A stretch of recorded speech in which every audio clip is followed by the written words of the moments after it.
I remember looking at the envelope longer than I probably needed to. It was thinner than most bank mail, the kind that usually just says something changed and you don't really have to do anything. I almost didn't open it right away. I set it on the counter, washed my hands, dried them. Then I turned it over once, like the weight might tell me something before the paper did. I thought it would be about a fee or a statement. I hadn't switched to paperless yet. Inside was a single page, a notice, very formal, very neat. It said the account had been closed. I stood there and read it again, not because I didn't understand the words, but because they didn't feel like they belonged to me. Closed, past tense, already done. No question mark anywhere. The kettle clicked off behind me. I let it sit. I read the notice a third time, slower, as if it might change if I paid closer attention. It didn't. At that point, I still hadn't connected it to anything else. That came later. What I noticed first was how calm I felt, almost relieved, as if the paper had arrived to take something off my plate, not add to it. I folded it carefully, slid it back into the envelope. Then I made my tea. It wasn't until I sat down that I noticed my hands were shaking, just a little, enough to make the spoon tap the mug. Once, then again.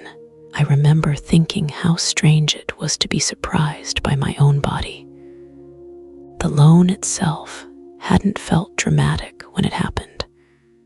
That matters. If it had, maybe I would have handled things differently. But it wasn't dramatic. It was practical.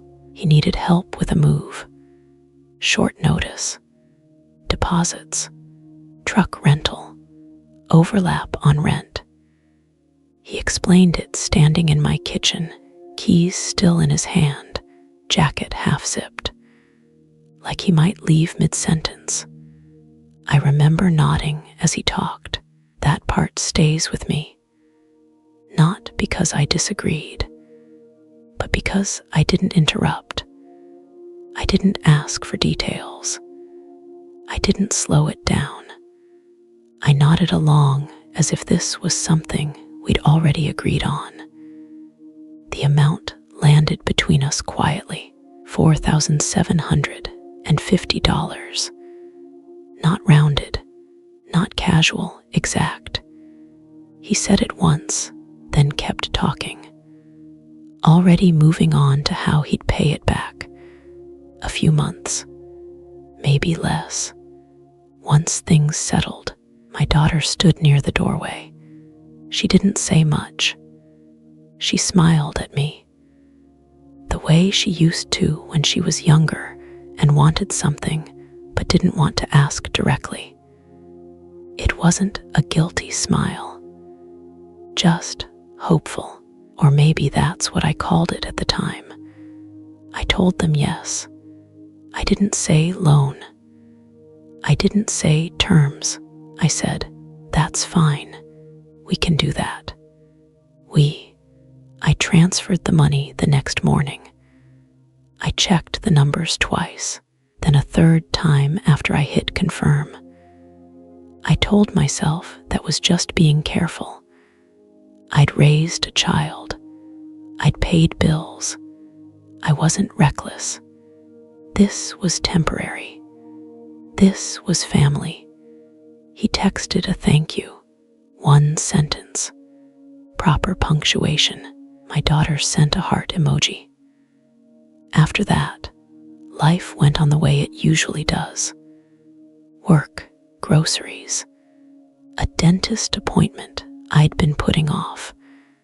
I didn't write anything on the calendar. I didn't count days. I didn't want to be that kind of person. When they moved, I asked how it went. He said it was hectic, but fine. Boxes everywhere. New place smaller than they expected. He laughed. I laughed too. We talked about parking. No one mentioned the money. That felt right. I told myself it would come up when it needed to. I didn't want to be the one to bring it there early, like calling time before the clock had even started. A month passed, then another. I noticed small things before I noticed the absence of payment. He didn't stay as long when they visited. My daughter answered questions for him. Nothing obvious, just a shift. Who spoke first? At one point, she mentioned they were tightening their budget, cutting back, cooking more at home. I nodded, sympathetic, and didn't ask why she was telling me that. I didn't connect it to anything. Or maybe I did, just faintly, like a radio playing in another room. I told myself they'd say something when they were ready. I told myself I didn't want to rush them. I told myself a lot of things that sounded patient, generous, even. The account the money came from wasn't one I checked often. It wasn't my main account. It was something I'd kept separate after an inheritance a year back. I liked knowing it was there. Untouched, quiet. It made me feel prepared. When the notice arrived, I assumed it was administrative. A merger, new policies. That happens. I figured I'd call the bank after lunch. But first, I logged in online. The account wasn't there. Not hidden, not empty, gone, as if it had never existed. I refreshed the page, signed out, signed back in. Same thing. That's when I read the notice again, differently. I saw the date, the effective date, weeks earlier. I had missed it completely. I leaned back in the chair and stared at the screen longer than was useful. I wasn't upset yet. I was rearranging the timeline in my head, trying to make this new information fit the version of events I already had. I called the bank, waited on hold, gave my name, answered security questions I've answered dozens of times. The representative spoke calmly, kindly. She explained the account had been closed at my request. I corrected her. Gently, I said there must be a mistake. She paused, typed, then said the request had been made in person. In person. I told her that wasn't possible. I hadn't been to a branch in months. She said she understood. She said she was only telling me what the notes showed. I asked what day. She told me, a Thursday, mid-morning. I was at work that day. I could see the meeting room, the table, the chairs. I told her that. She said she could escalate it, file a review. It would take time. I thanked her. Then I hung up. It still didn't fully click. I was focused on process, on error, on how something like that could happen. I wasn't thinking about people yet. That evening, my daughter called, just to talk. She told me about a coworker who'd quit unexpectedly, about a recipe she'd tried.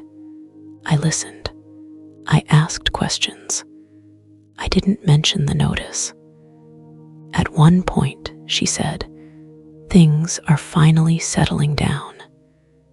There was relief in her voice, real relief. I almost said good about the move, but I didn't. After we hung up, I went back to the notice. I read it again. This time, I noticed the line about remaining funds having been dispersed prior to closure. Dispersed. It's a strange word. Passive. It doesn't say who or why. I thought about the timing, the weeks of silence, how easily I'd let the subject drift. Not avoided, just drift. I thought about how I hadn't followed up, how I hadn't written anything down, how I'd trusted that the shape of things would hold without me holding it. Sitting there, something small but sharp landed. No one had lied to me. No one had raised their voice. No one had disagreed with me. They had just moved forward, and I had stayed still. Once I saw that, I couldn't unsee it.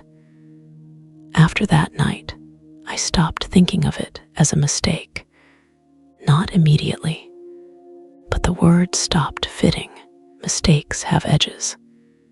You can usually point to where they start, where they end.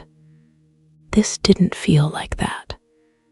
It felt spread out, like something that had been happening while I was busy somewhere else. The bank called 2 days later, a different representative. Same training, same careful pauses. She said the review was still ongoing. She said they'd notify me when it was complete. I thanked her. I always do. Even when the thanks don't quite land anywhere. What I didn't say was that I had already stopped expecting anything from them.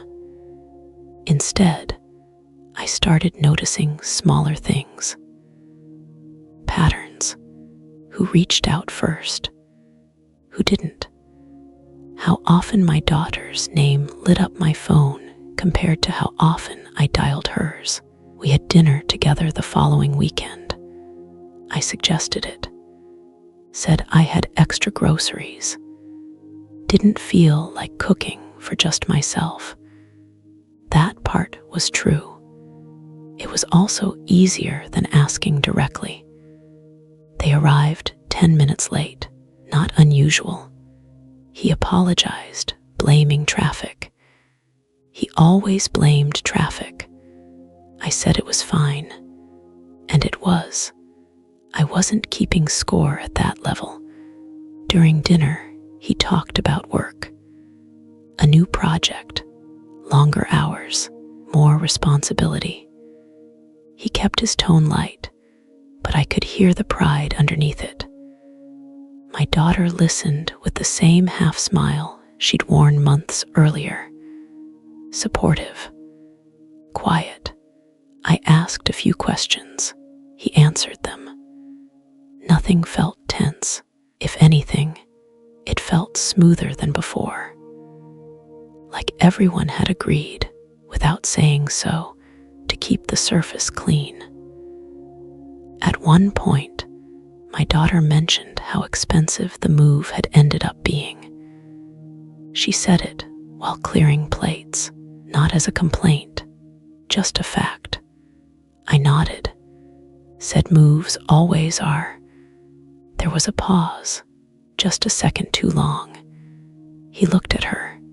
She didn't look back. She stacked the plates more carefully than she needed to. No one said anything else.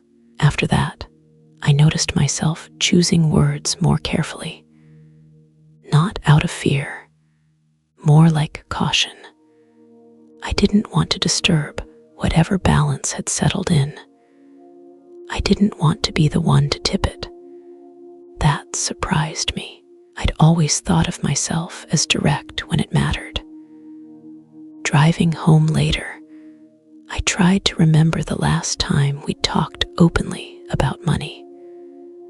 Not the loan, just money in general. I couldn't. It had been removed from our conversations slowly. Like a piece of furniture, everyone agreed not to mention once it was gone. The bank's follow-up came by mail. Another envelope, slightly thicker.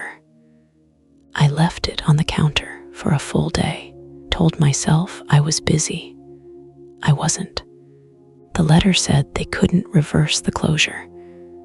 The request had been properly authorized, identity verified, funds released, case closed, closed again. I folded the letter, put it in a drawer with the first notice. I didn't feel angry. I felt organized, like I was finally putting things where they belonged. I thought about telling my daughter. I rehearsed versions in my head, casual ones, lighter ones. Something odd came up with the bank. Or, you wouldn't believe the paperwork now. Every version ended the same way, with her nodding, saying she'd talk to him. Later. I didn't want later. Weeks passed.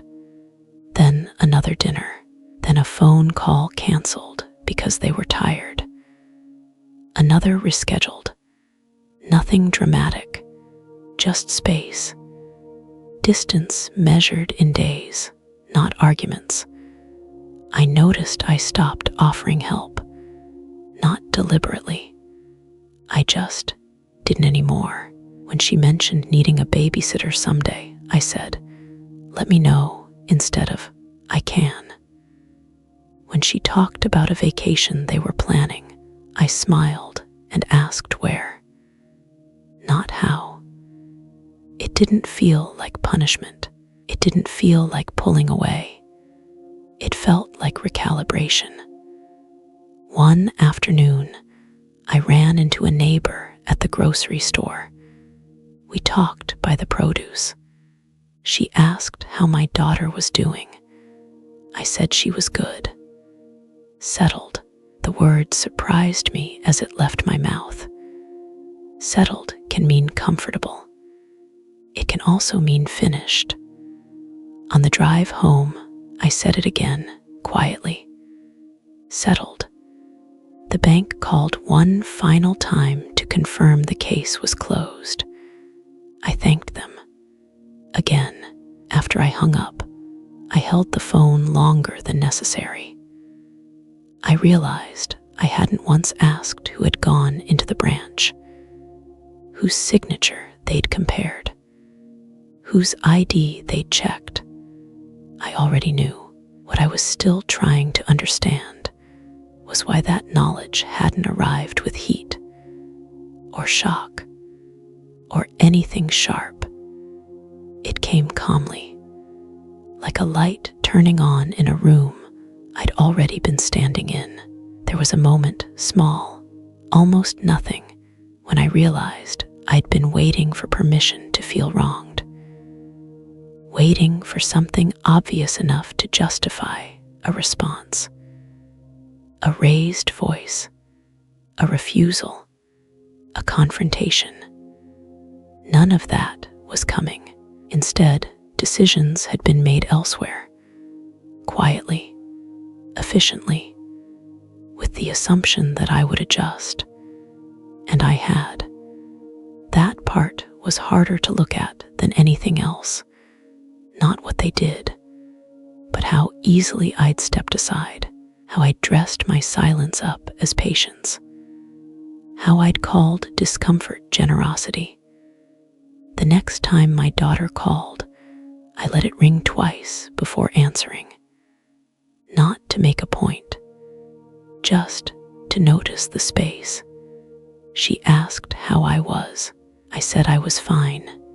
She paused, then said she was glad. Her voice was careful, like she was testing the ground. We talked about the weather, a show she was watching. Nothing in particular. When we hung up, I didn't feel relief or disappointment. I felt informed.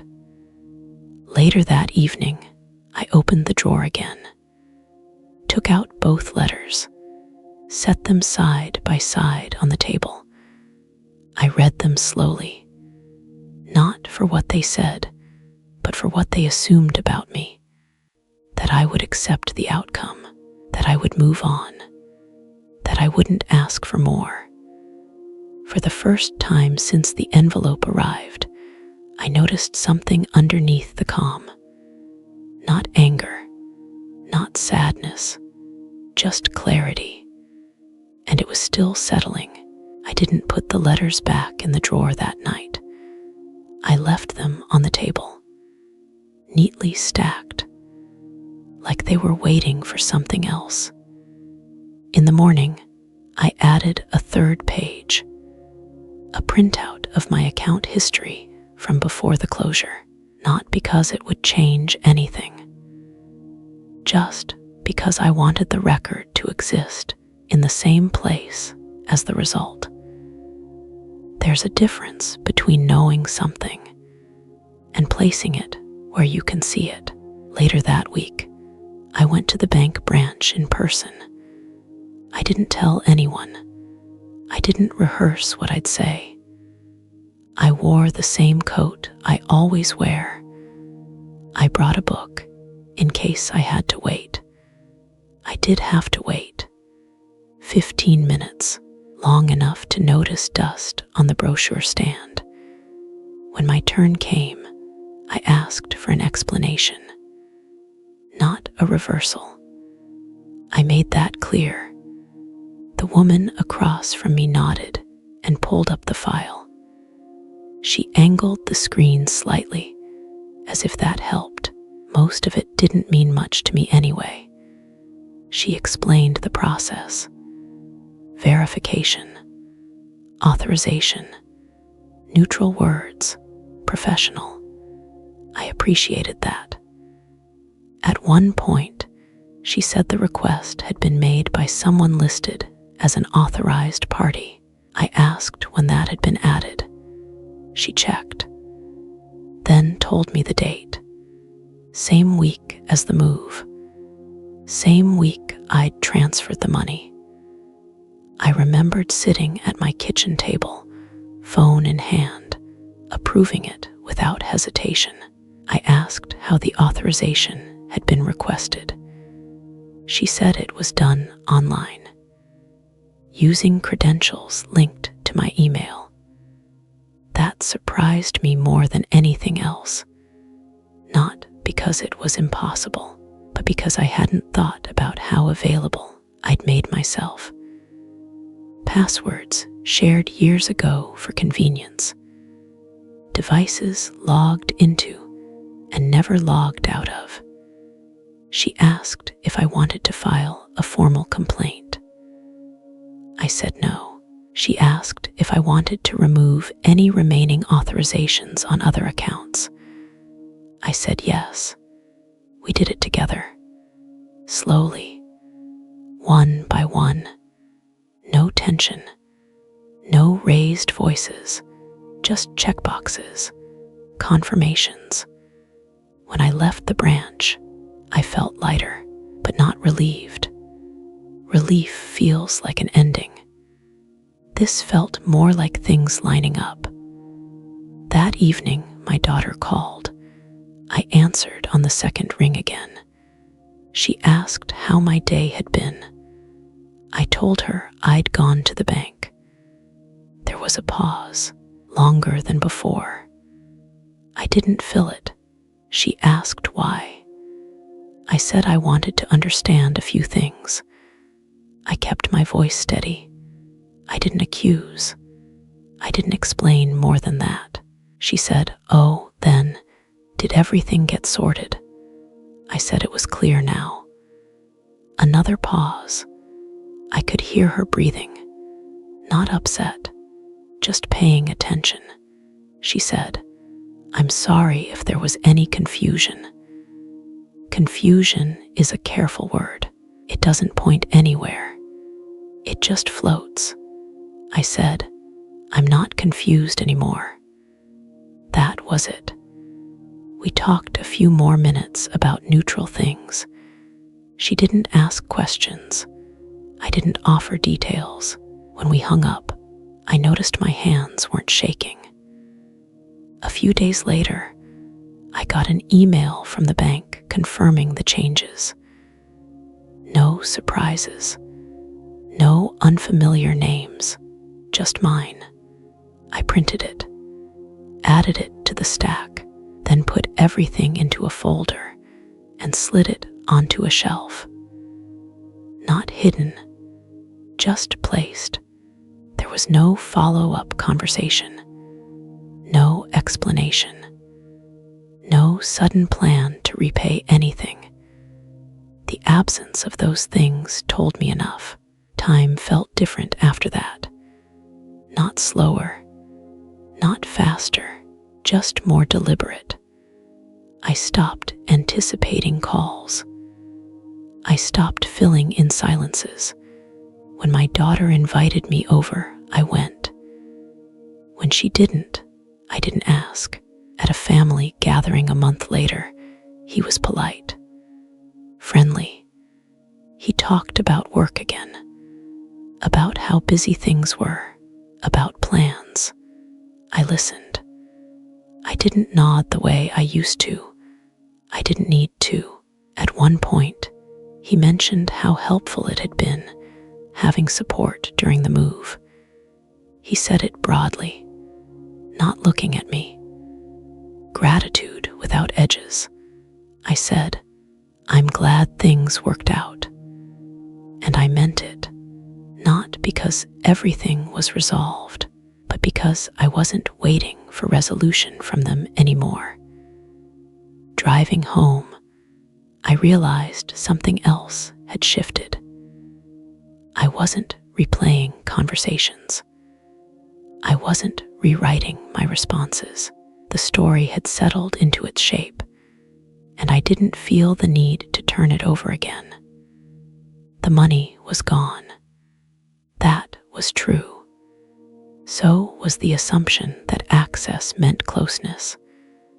That silence was kindness. That patience had no limit. I updated my will that spring. Quietly, thoughtfully, I reviewed names, adjusted percentages, decisions based on the present, not an imagined future. When my daughter mentioned casually that they might buy a bigger place someday, I said, "That's exciting." I didn't ask how. I didn't offer help. The conversation moved on. It felt clean.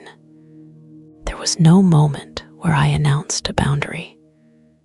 No speech. The boundary existed because my behavior changed, and I didn't explain it. That's what reclaiming agency looked like for me. Not a stand, not a declaration, just small choices made without asking permission. Sometimes, late at night, I still think about the envelope. How ordinary it looked, how easy it would have been to ignore. I think about how long I lived with unease before I let myself name it. I don't regret helping them. Regret would mean wishing the past were different. I don't. I understand it now. What I regret, if anything, is how long I believed that being easy to live with meant being easy to bypass. That belief is gone. What remains is my daughter, my life, my sense of order, adjusted, clarified, still intact. And that is enough. If this story moved you, subscribe to the channel. Support these stories so they reach those who need to hear them.